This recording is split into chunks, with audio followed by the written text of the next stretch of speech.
is a great day to be alive. Anybody excited you woke up this morning? Great day to be alive. I heard this young man named Sylvester Turner.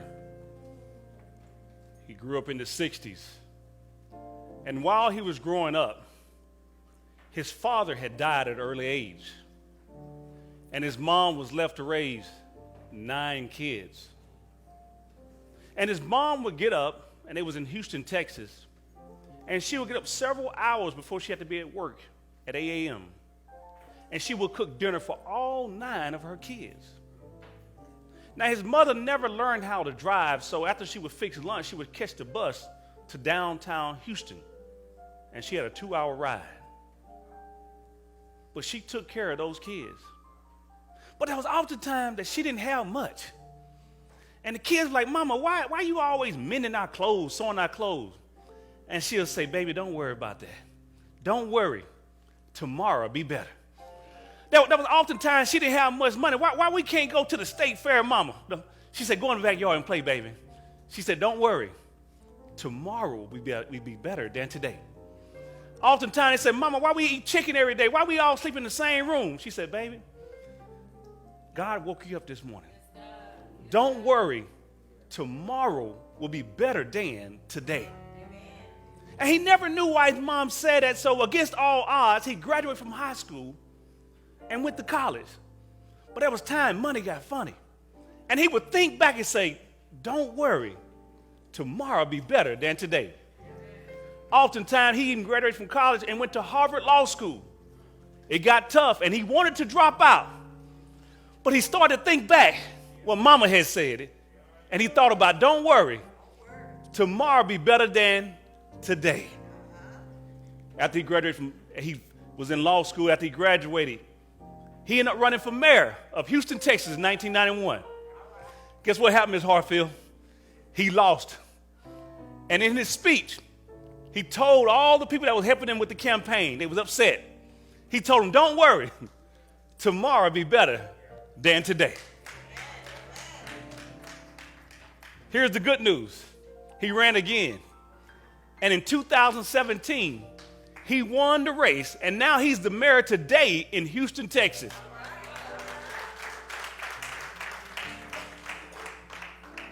I hope that can help somebody out there that's facing some problems today. If you just hold on and be strong, tomorrow will be better than today. Oftentimes, we think that problem we're facing is permanent, but nothing lasts forever. Somebody said, well, Pastor Nelson, what if it ain't better tomorrow? That's a figure of speech. It may be 3 months from now, but if you hold on and be strong, tomorrow will be better than today. We serve an awesome God, and he cares for what you're going through if you give him the worries of your heart. If you would, rest up on your feet, because I want to help you with the same message today that Mama told Sylvester Turner. Don't worry, tomorrow will be better than today. In 1 Peter 5:7, the word reads, and you'll help me out. It says, casting all of your what? Did it say some of them? Cast who? Of your cares upon him. For he careth for who? You may be seated. Don't worry.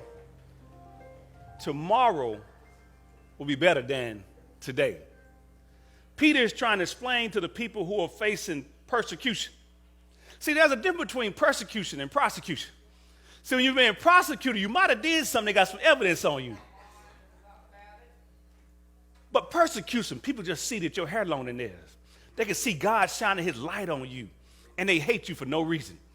And you're going to face some persecution in life if you are a believer. And he explaining to us that we got to humble ourselves under the mighty hand of God when we're being persecuted. Oftentimes we want reciprocation. It don't work that way.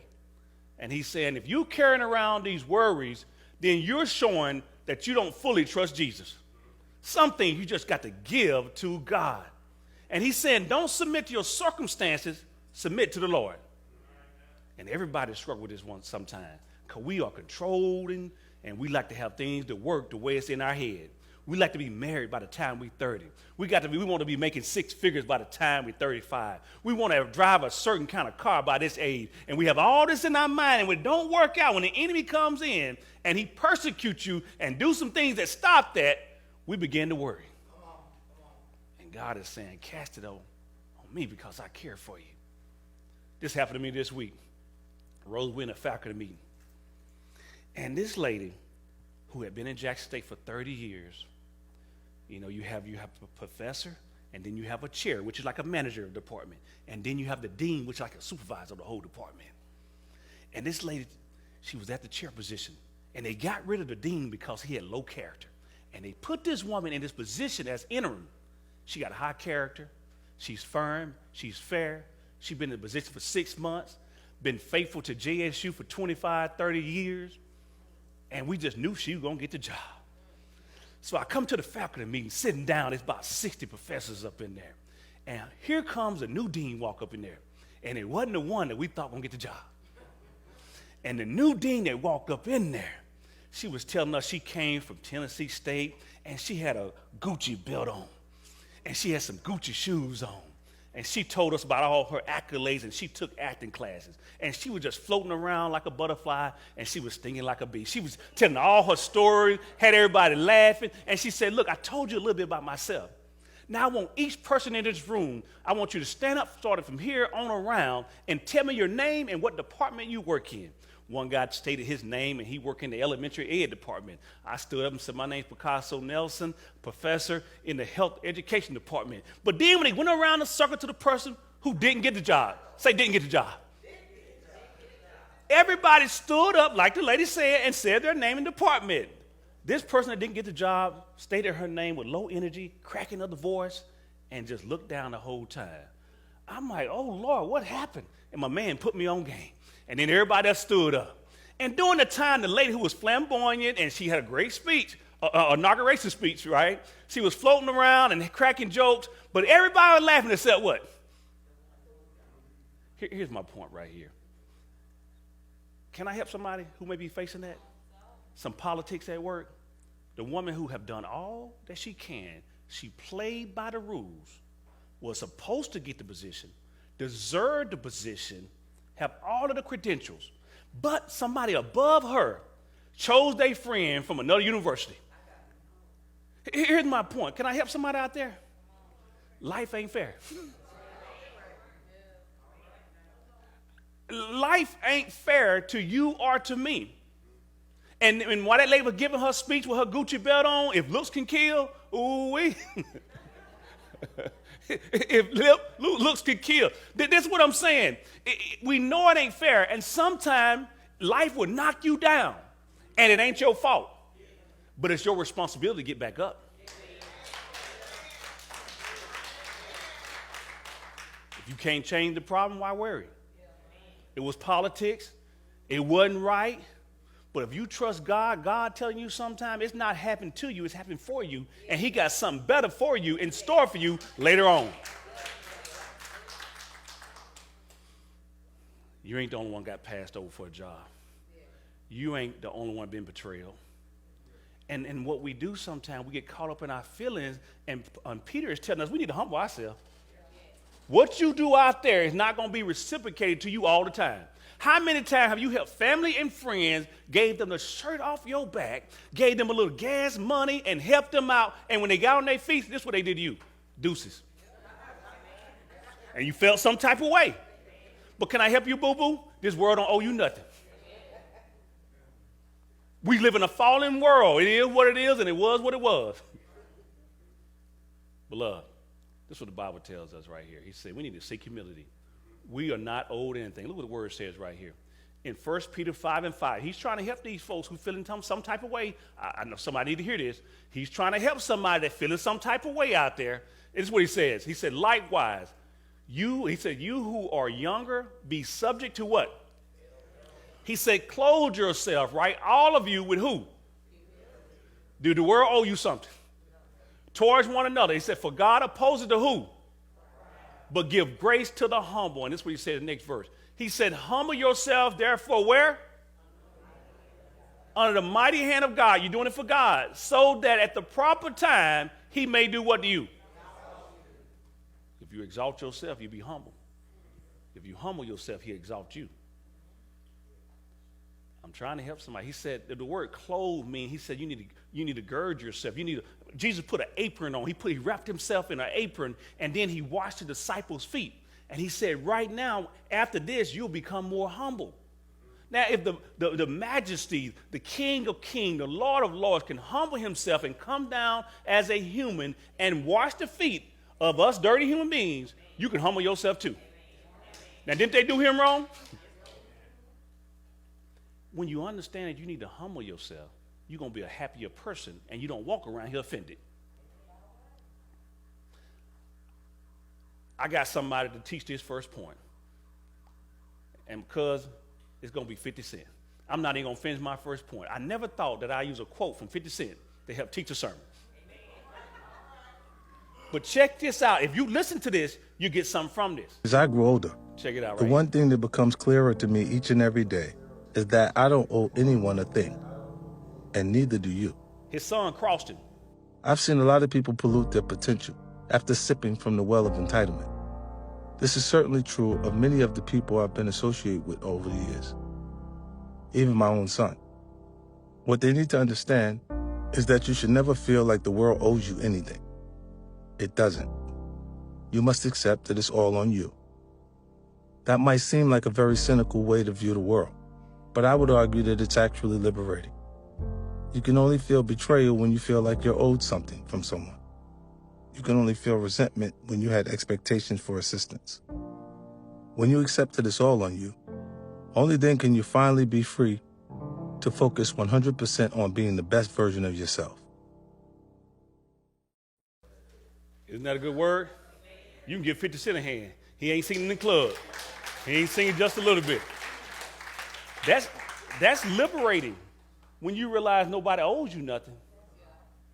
That frees you up and understand I need to get this vertical right, and the horizontal going to be all right. Yeah. See, when you don't expect anything from someone, you'll never be disappointed. But when you expect something from them, you're going to always set yourself up for disappointment.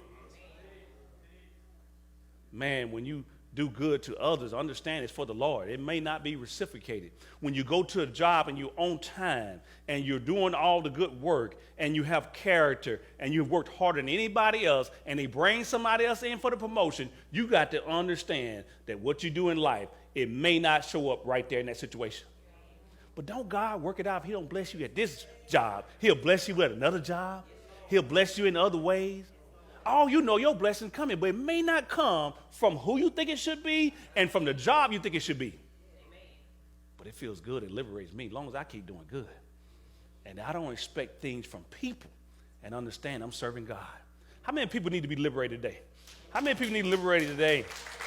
Free yourself. Let me read this verse for you. It says, before a downfall, the heart is what? But who? Comes before what? Halting means I done you right, and you supposed to do me right, right? Why you think so much of yourself?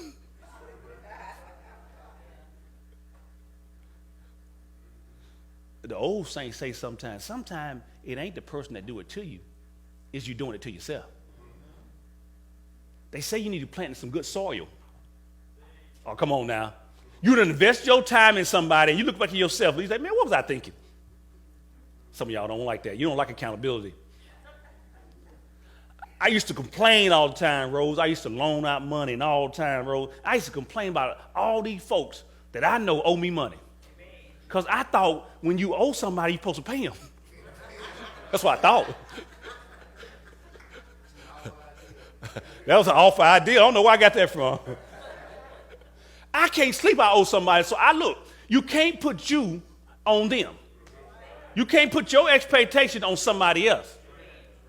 And I used to get them crocodile tears, Rose, and I'm thinking, I'm helping the people out. But when I got broke, what were the people? But Rose, the last 5 years, I ain't been complaining about nobody owe me. You know why? I stopped loaning money. Look at God.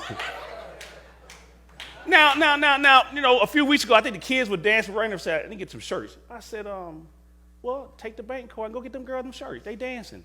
I didn't know all the details on it. I see some stuff out there. Well, my point is, I give all the time. But I got to see you doing something for yourself. I got a text yesterday, and don't hate on me, but I need to hold something. They sent me their cash out to about $50. That ain't a lot of money, but here's my thing. You got Bay stand at your house, right? You know you on a fixed income. You make $1,200 a month. And you say Bay can work when she want to, right? Keep some kids or whatever. Bay need to go work. You ain't got no baller. So when grocery gets short, don't call me. Because you need to get Bay foot off from under your table. If she ain't bringing, ladies, same circumstance, you need to get his feet off from under your table. Now, you got to help yourself before I help you.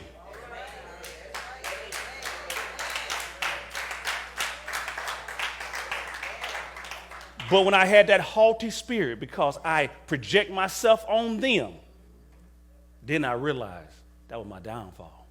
And I was feeling some type of way when I see you. And you owe me $100. And you got some new Jordans on. And you cracking jokes at the table. Everybody laughing except me. But when I stopped doing what I was doing, I got happier. Beloved, this world don't owe you nothing. You got to understand it's you by yourself and Jesus. That's what it is. Every man for himself and God for us all. Now, God placed on your heart to give, but don't loan nothing. Give. I'm going to leave that alone right there. My baby had her phone the other day, and she was playing a song from Little Annie. I said, you know what? I'm learning from 50 Cent today and Little Annie. Little Annie was an orphan child, redhead with freckles. She probably wasn't the top 10 dime piece back in her day. But Little Annie was singing something on that phone, and I just, you know what? I said, thank you, baby, for preaching my sermon this week. This is what Little Annie said right here. She said, the sun come out tomorrow.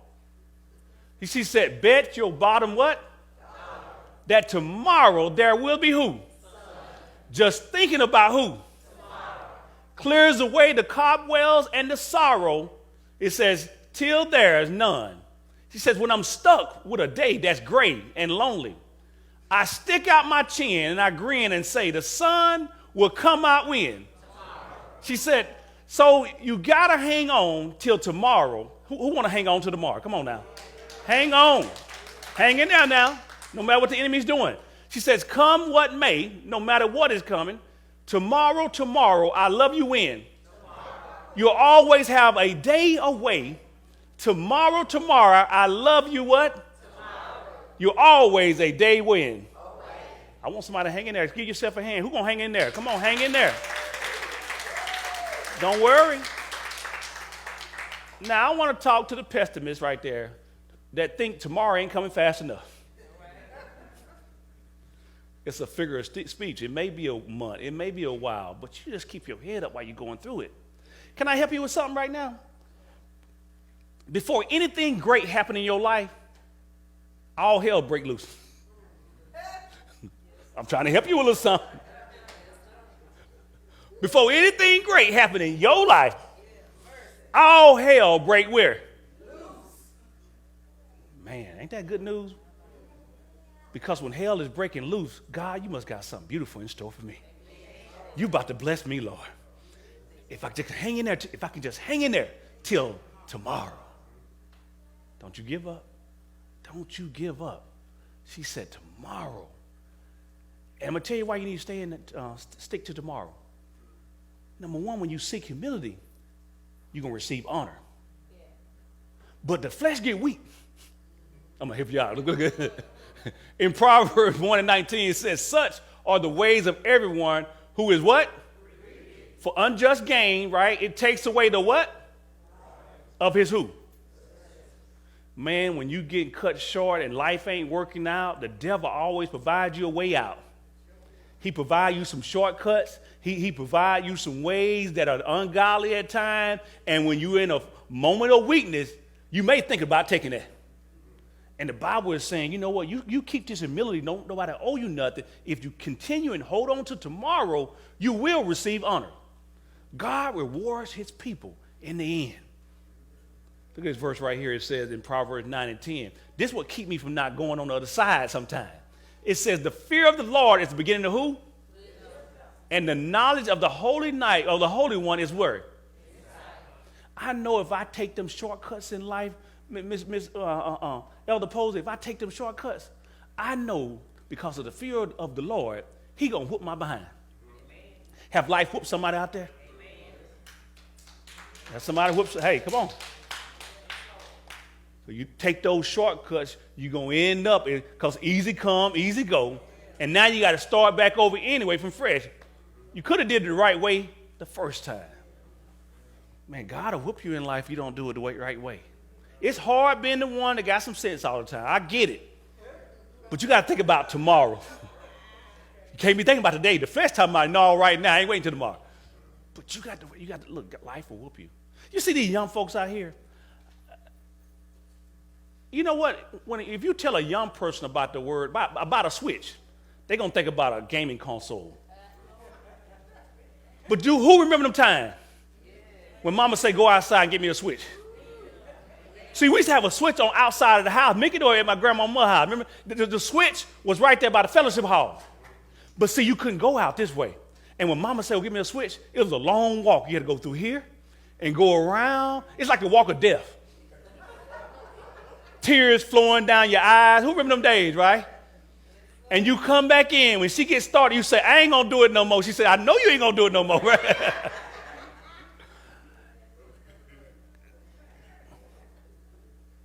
Beloved, I'm just saying, sometimes we take in all this bitterness and resentment and all those things. We lash out and we do things that are not godly.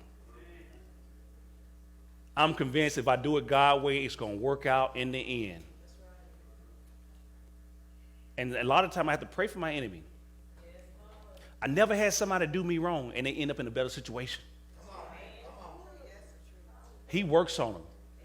God loves me. When you mess with his son, ooh, how many people know God love you? You don't know what you did mess with Miss Tan. Ooh-wee. He loves you. I saw a guy at this gas station in March. I said, man, I ain't seen you in the gym. He had a big old shirt on. And he said, man, I had a little small surgery. He had problems with his colon. And he had on a colostomy bag. And he said, well, because I haven't been to the gym because of this.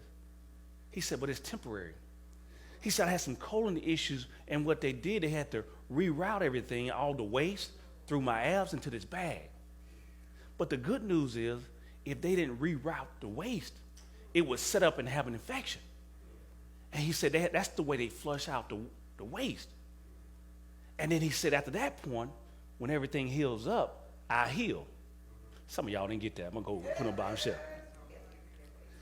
If the waste was set up in there, it would affect the rest, affect his life. Gangrene, it may lead to death. I don't know who need to hear this, but this world, the enemy going to bring all kind of waste your way, and you got to flush it out. If it not, it's going to infect you. Don't let what affect you today infect the rest of your life. That's why we got to make godly decisions. Man, every day you got to throw that stuff off. You got to, like I said, if you can't change it, why worry about it? But if you keep resenting it and keep holding on to it, worry is just reliving that thing twice and keep reliving it. God said, cast all your cares upon him because he cares. That's when you get your honor.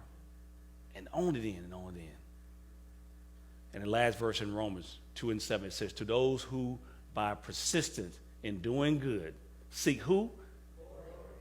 Honor and what else? And he will give you what?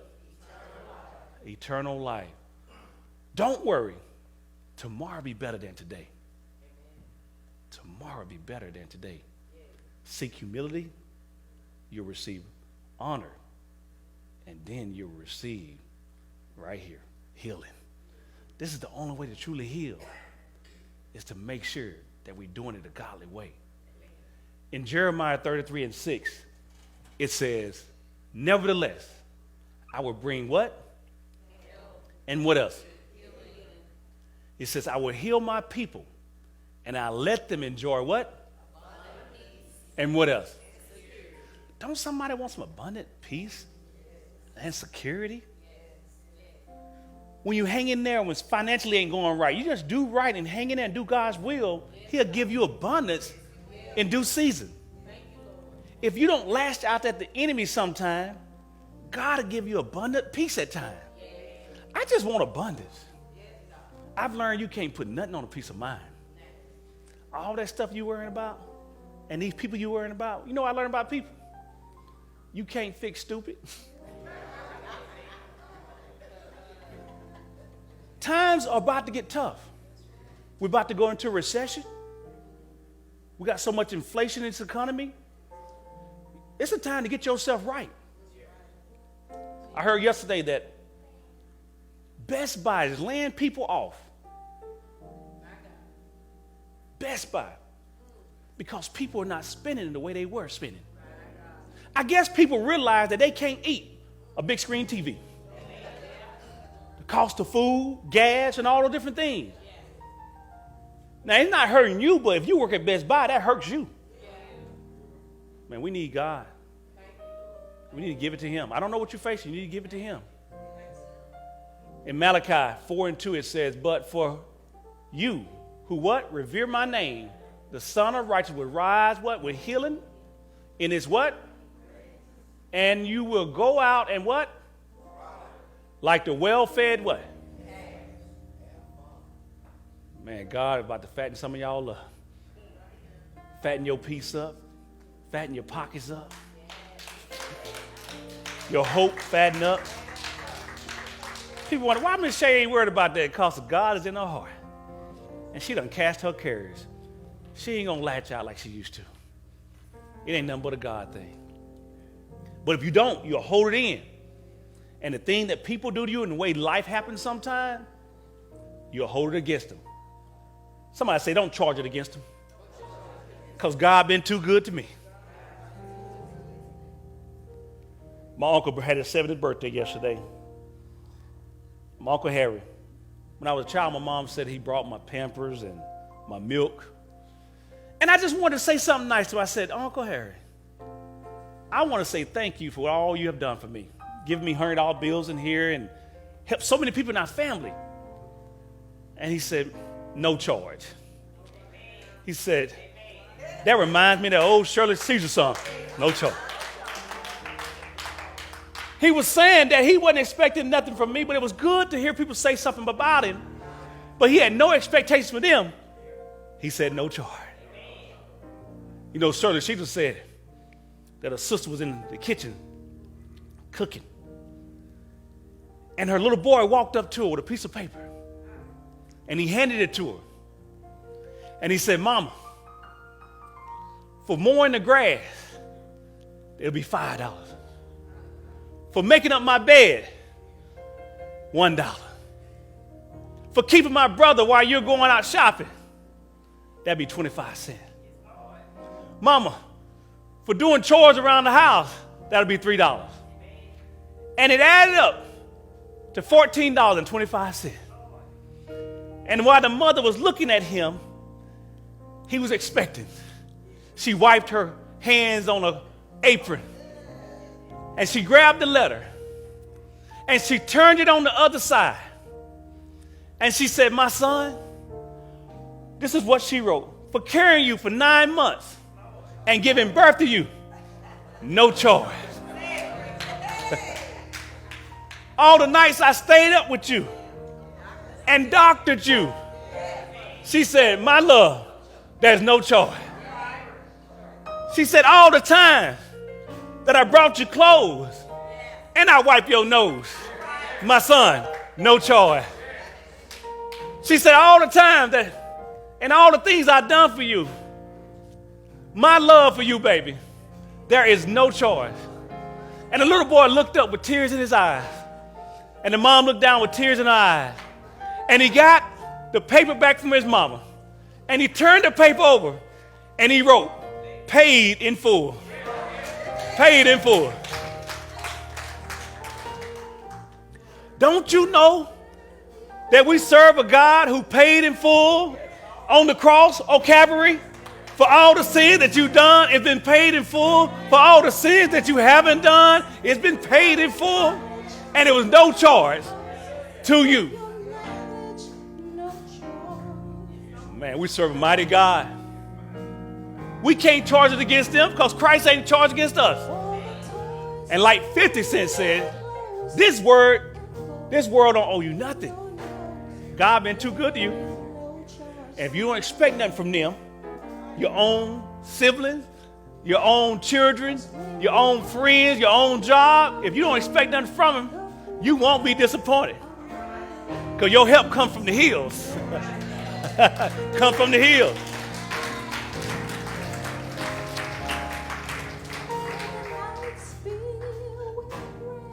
Don't worry, tomorrow will be better than today. Like 50 said, it's liberating. It's liberating. Liberate yourself today. Just like the colostomy bag, you got to flush out some stuff. The devil gonna keep bringing it to you. And just like the mother, when they bring it to you, just think about it. It's no charge. He done paid the price. No matter what you do to me, I'm still I rise. No matter what you do to me, still get promoted at a job. No matter what you do to me, he still keep blessing me in the midst of the storm. No charge. Seek humility, you'll receive the honor, and you'll receive the healing. But holding it in, there's no healing. But when you let it go and let God, that's when the healing starts. My question to you today, are you going to make a choice today? So don't worry. Tomorrow will be better than today. Don't charge it against them. Let go. Let God. Today's your day. He's been too good to you. Just think about it. Your help comes from God and God alone. If you receive the message, let's give God a hand clap of praise. We hope you enjoyed the message today. It is now time for tithes and offering. There are 3 ways to give. You can use our Cash App at the bottom of the screen. You can also text, and it's at the bottom of the screen. Or if you would like, we have a drop box here at the church where you can drop off your giving. Now, if something was said today that moved you and you want to give your life to Christ, we would like for you to call us at 601-408-7156. We want to talk to you about your decision today. Thank you for tuning in this morning at South 28. We hope and pray something was said that was enlightening to your life. Throughout the week, you can host a watch party or share this with a friend. Look, we hope and pray to see you back next week. Be blessed, my friend.